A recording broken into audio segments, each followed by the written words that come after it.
Bonjour à toutes et à tous, et tout d'abord merci aux organisateurs de me permettre d'évoquer avec vous cette question ô combien importante pour notre exercice professionnel, qu'est le secret professionnel.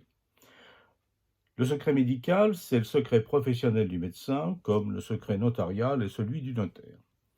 Le secret professionnel est inscrit dans la loi. Le code pénal sanctionne toute violation du secret auquel sont astreints certains professionnels, au premier rang desquels, bien sûr, les médecins, et donne donc un support légal à cette obligation. L'article 226-13 du Code pénal précise la révélation d'une information à caractère secret par une personne qui en est dépositaire, soit par État ou par profession, est punie d'1 an d'emprisonnement et de 15 000 € d'amende. La Cour de cassation a affirmé le caractère général et absolu du secret professionnel dès 1885, c'est l'arrêt Vatelet. Confirmé par la Chambre criminelle en 1947, c'est l'arrêt de Graine. L'obligation du secret professionnel s'impose aux médecins comme un devoir de leur État. Elle est générale et absolue, et il n'appartient à personne de les en affranchir. Nous pourrions ajouter ici, pas même aux patients.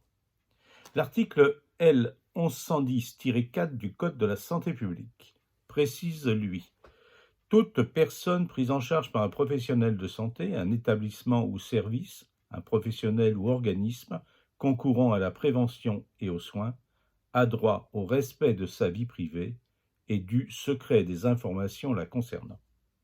Excepté dans les cas de dérogation, expressément prévus par la loi, ce secret couvre l'ensemble des informations concernant la personne et venues à la connaissance du professionnel, de tout membre du personnel de ces établissements, services ou organismes, et de toute autre personne en relation de par ses activités avec ces établissements ou ces organismes. Le secret professionnel s'impose à tout professionnel de santé, ainsi qu'à tous les professionnels intervenant dans le système de santé.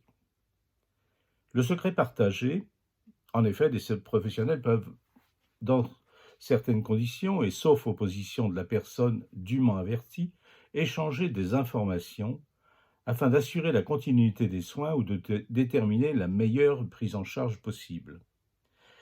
Les informations sont réputées confiées, dans le cadre d'un établissement de santé, à l'ensemble de l'équipe de soins, sauf avis contraire.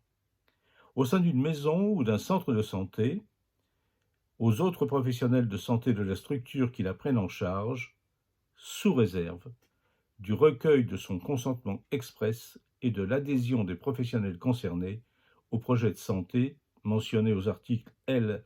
6323-1 et L. 6323-3 du Code de la santé publique. La personne dûment informée peut refuser à tout moment que soient communiquées des informations la concernant à un ou plusieurs professionnels de santé. Elle peut aussi retirer son consentement à tout moment. Le tribunal de grande instance de Paris, le 5 juillet 1996, rappelle que le secret professionnel s'impose dans l'intérêt des particuliers des patients, donc d'intérêt privé, pour garantir la sécurité des confidences que ceux-ci sont dans la nécessité de faire à certaines personnes du fait de leur état ou de leur profession. Le secret professionnel a aussi un intérêt sociétal et donc public. Émile Garçon, dans son commentaire du Code pénal, nous éclaire en précisant « Le bon fonctionnement de la société veut que le malade trouve un médecin, le plaideur un défenseur, le catholique un confesseur, mais ni le médecin, ni l'avocat, ni le prêtre ne pourraient accomplir leur mission si les confidences qui leur sont faites n'étaient assurées d'un secret inviolable. » La jurisprudence a elle aussi proclamé que le secret médical revêt un caractère général et absolu. La Cour de cassation et le Conseil d'État ont notamment stipulé que le patient ne peut délier le médecin de son obligation de secret, l'obligation de secret ne cesse pas après la mort du patient, le secret s'impose même devant le juge, le secret s'impose à l'égard d'autres médecins dès lors qu'ils ne concourent pas à l'acte de soin. Il s'impose à l'égard des personnes elles-mêmes tenues au secret. Il couvre non seulement l'état de santé du patient, mais également son nom et l'ensemble des éléments le concernant. Il ne peut être dérogé au secret médical que par la loi. L'article L. 162-2 du Code de la sécurité sociale rappelle lui aussi que le secret professionnel est un des grands principes de la médecine en France. Le Code pénal, celui de la santé publique, le consacre. Ils en font un droit de la personne, un droit du patient. Le Code de déontologie médicale en précise la définition. C'est l'article R. 4127-4 du Code de la santé publique qui nous précise le secret professionnel, institué dans l'intérêt des patients, s'impose à tout médecin dans les conditions établies par la loi. Le secret couvre tout ce qui est venu à la connaissance du médecin dans l'exercice de sa profession, c'est-à-dire non seulement ce qui lui a été confié, mais aussi ce qu'il a vu, entendu ou compris. Le secret médical reste un des piliers de l'exercice de la médecine contemporaine. Le secret professionnel est à la fois d'intérêt privé, droit du patient, et d'intérêt public, devoir du médecin. L'article 4 pose le principe et en définit la substance.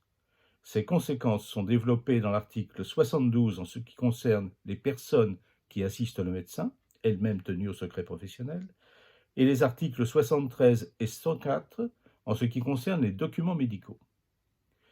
Le secret n'est pas opposable au patient. Au contraire, le médecin lui doit toute l'information nécessaire sur son état, les actes et les soins proposés ou dispensés. C'est l'article 35 du Code de déontologie. Rappelons enfin qu'il n'y a pas de soins sans confidence, de confidence sans confiance, de confiance sans secret. Merci de votre attention.